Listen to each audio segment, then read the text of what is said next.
তো অন্তর ভালো না, তো ভিতর ভালো না। এখনো কিন্তু আপনার এটা তো লোক দেখানো ভালোবাসা, মানুষ দেখানো ভালোবাসা। এটা তো মন থেকে ভালোবাসা হতে পারে না কখনো। ওর থাকতো এখন আমার ওর সাথে, ও এখন এখানে বসেও থাকতো যদি আমি জেল থেকে বের হওয়ার পর আমরা যে কথা বলতেছিলাম এভাবে যদি ও কন্টিনিউ করতো।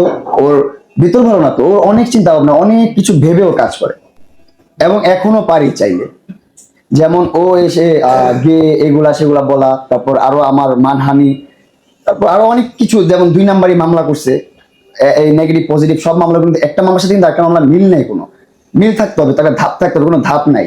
সবই এলোমেলো মামলা করে রাখছে, যা মন চায় তা করতেছে। আরো অনেক কিছু প্রুফ আছে আমার কাছে, যেগুলো দিয়ে আমি ওনায় মামলা করতে পারবো। 2 থেকে 3-4টা মামলা ওরা আমি অটোমেটিকলি দিতে পারবো। এটা নিয়ম আছে, বাংলাদেশ আইনে আছে, যেগুলো ও করছে।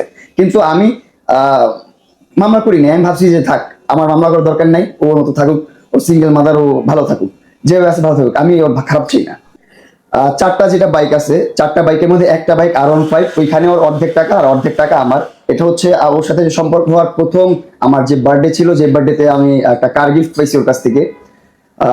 ওই সময়ই হচ্ছে যে বাইকটা কিনছি আমি। আমার বাইকটা কেনার অনেক ইচ্ছা ছিল, কারণ আমার বাইক, একটা প্রথম বাইক যেটা ছিল R15 V3 2019-এর মডেল।